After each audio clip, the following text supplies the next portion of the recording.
joined in the studio by Paul and Sara, who are from local charity Global Care. Hello. Hi. Hi, Alison. Thanks very much for coming in, for braving the wind and the rain and making it down here to see us. Now, our listeners may have heard about Global Care before, but for those who haven't, can you tell me a little bit about how your charity started and what you do? No, I'll try. I joined Global Care in 2009, and it's been going for about 30 years. Started by a man called Ron Newby. He went to Uganda and saw some of the sort of effects of an insurgency that happened there. Got involved with some children. He was a social worker.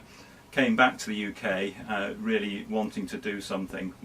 Went round a whole load of different charities trying to get them to do something on behalf of these children. And eventually, basically what they were saying to him was, well, if you're so passionate about it, why don't you start something yourself? Yeah. And so that's really how Global Care started. Started from Ron's house, around his kitchen table. Right. And from there we've grown to a charity that now works in about 19 different countries across the globe, hence the name Global Care. Wow, that's amazing. How just one person's vision kick-started something pretty big. Yes, it is amazing. We're a small charity. I guess we have a turnover of about £700,000–800,000 a year. But we're helping children, vulnerable children. That's really our target area. And we really believe in education. And so through our sponsorship scheme, we have been providing an education for, well, at the moment we have over 1,000 children that are sponsored. That's amazing. That's something that actually we talk about on Radio Plus, isn't it, your sponsorship scheme? We often have little trailers for that. That's right. I think actually maybe my son is actually one of the voiceovers for it, so I didn't know that. No, I didn't, no, but I've certainly heard them. So it sounds like your work is quite broad. What do you both do within Global Care? What are your jobs? So my official title is Head of Operations. I look after the operational activities. The way that Global Care works is that we don't send people from the UK to go and work in our projects. We work with nationals in the countries that we're working in. We believe that we want to empower the nationals in those countries to do the work, so that if we withdraw from that country, we're leaving something behind. And so, if you like, I manage the managers of our projects, and one of the wonderful things that I have the opportunity to do is to go and visit some of the projects that we're involved in. Sarah's just joined us recently, and I'm sure she's very willing to tell us what she's up to. Yeah, I just joined about 3 months ago, and I do a little bit of everything at the moment. I think I joined as a maternity cover, more in the admin section, but I also partly work with Paul on one of the projects, Kenya. So I think my official title is Programme Officer, and it's really good in the office because it's a small organisation. Yeah. You kind of pick up things everywhere you look. There's little things here and there, but generally, I'm involved in one of the projects, and then I provide administrative support across the different departments. So yeah, I've got my hands in a little bit of everything. Great, so you know everything that's going on. Well, try to. Yeah. So what in particular are you working on at the moment? Well, I guess what we came to talk to you about is a project in Kenya. It's in the capital city in Nairobi, and we started working there in 2012. We took over a work from another UK charity called Spurgeon's. Yeah. We took over their work, and we're supporting just under 400 children in a primary school in Kibera. It's one of the largest slums in Africa, if not in the world. There's huge variations in the number of people that are in the slum, but something in the order of 1 million people living in this slum. That's a lot of people. And so in that case, it must feel sometimes like the work is never ending, like there's always something else that you could be doing there. Yes, I guess we have a sort of motto that says we can't do everything, but we mustn't do nothing. Yeah. And I think that sums up a lot of the areas that we're working in. So yes, we make a small difference to well, actually we make a big difference to a small number of people, but there is still lots to do. So you're building new classrooms onto the school, is that right? Yeah. We so just before Christmas we got a grant from the Jersey Overseas Aid Commission. So we've got quite a long-standing relationship with them. So we've, for the last 10 years, we've applied for different grants for different projects, and last year we applied for a grant to extend the school building that we've built 3 years ago. We built 3 years ago. Yeah. So basically this year there was some changes that really affected the school. The school is right next to a railway line that cuts through the slums, and there's a railway board that really wants to develop that railway line and make it suitable for faster trains and more traffic. So what they're doing is they're clearing an area left and right off the railway line, and that really affected our school. So they knocked quite a few buildings down, really without prior warning. So the only reason why the main building is still standing is because the local community really came together, so parents, children, people who are living close by, and because we've got some connections to people who have a bit of more influence in the country, and so they all came together and basically decided that they want to keep the school and want to protect the school and stood up for the school. And so one building, the main building, remained. So now we went back to JOAC, Jersey's Overseas Aid Commission, and received a grant for an additional floor, which is really timely because they lost so much space.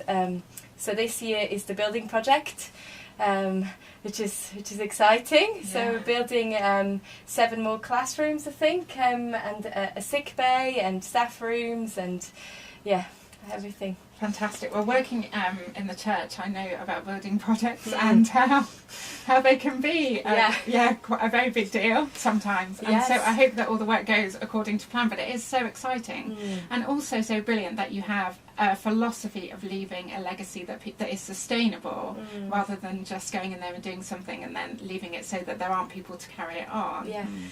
So because you're new to the work of Global Care, we've heard from you and Paul about the work there. It would be great to hear how being new to this work has been for you, seeing things that you may not have seen before, having new experiences, visiting new places. So we went out to Kibera, which is on the outskirts of Nairobi. We went there 2 weeks ago. So came back about 10 days ago, and it was good. It was very effective in terms of a working trip. You know, that was great. We got all the meetings done, but then we went to visit some of the families of the children at home, and that was a bit emotional because nothing can prepare you really for what you're about to see. It's quite because Paul tried to prep me and tried to give me a bit of a rundown of what I might see and expect, but seeing that firsthand is a completely different story. So what we did was we followed some of the children home, so it was the way they take to school and from school every day. So, and then sat with their parents or guardians. So we followed this one little girl called Michelle, and her way to and from school is about half an hour, and you gradually step down into the slum from the school, and then you cross the railway line, and then you can see the whole atmosphere changing. So there's rubbish everywhere because there's no places where you can dispose of anything. So there's rubbish dumps, and there's no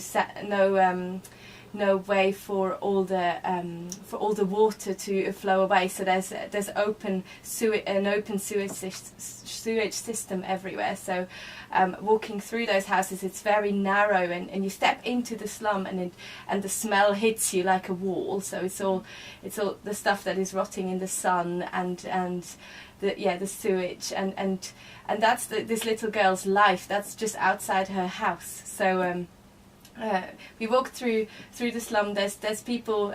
Most of the houses are open, so you can see into people's rooms.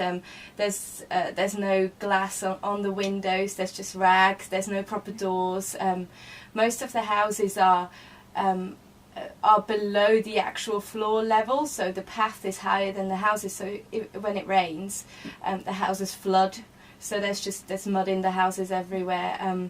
Because of that, there's illness everywhere, particularly when it's really rainy, so you have typhoid and cholera, and it's just from a sanitation point of view, it's terrible. There's no running water in most of Kibera, so you have to go and fetch drinking water. There's no showers, there's no toilets. And just sitting with some of these people in their living rooms, and so in this one room we sat on the sofa, Paul and I sat on the sofa with some people from the school, and the mum with some of her children sat on the only bed they've got. They've got one bed for about 7 or 8 people. And they all sleep on there. And she was telling me about her life and what she is doing to try and feed her children, and how she couldn't feed all of her children, and if it wasn't for the school and the 2 meals that they get at the school, she wouldn't know what to do. And told us about how her husband passed away from HIV and from AIDS, because it's really prevalent in the area as well. So it gets under your skin, and you realise that's these people's lives, that's their lives, and they can't just go home and have a nice shower when they get back to the hotel, and then go get under the covers and be really warm and cosy. That's not an option at all.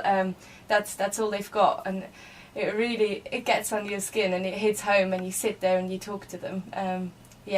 So as you travelled back from there, what impact did it have on you? It's a good question, because I when I was out there, I had my camera with me. I took some footage, I took some photos. That's my background before I started working for Global Care.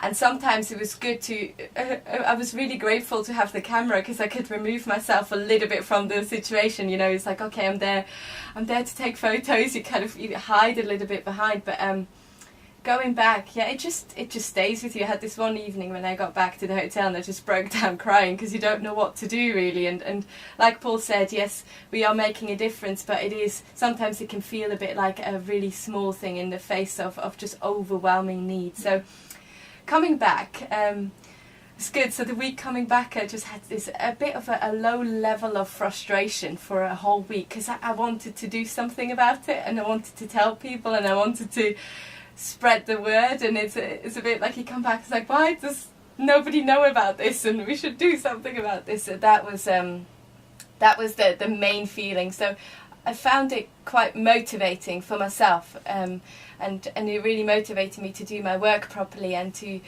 be diligent in what I do at Global Care, and try and tell people about what's happening. That was kind of coming out of it. Thank you for sharing that amazingly vivid picture with us of how things are for the people who live there. How do you both manage to hold on to hope as you do this work, and you are faced with things that sound quite overwhelming? Well, I guess our faith comes into it. We're a Christian charity, and we believe we're called to do the work that we're doing. And I think at one level you have to say to yourself, well, God has given us the work that we've got, so that the school that we have in Kibera, we're helping 400 children there, and that's what we should focus on. God hasn't necessarily given us all of the other, hundreds of thousands of children in Kibera, and I hope that I don't ever become hardened to the suffering that I see, and that's something that is a real danger, I feel. I want to be soft to the things that I see. I want to be angry about the injustices in this world. I want to be upset by the things that we've seen. But at the same time, I'm glad that we can do something, that we are involved in making a difference to the children that God has given to us to work with. Yeah, absolutely. Yeah, I think it is quite amazing coming back from the slum and stepping into the school compound that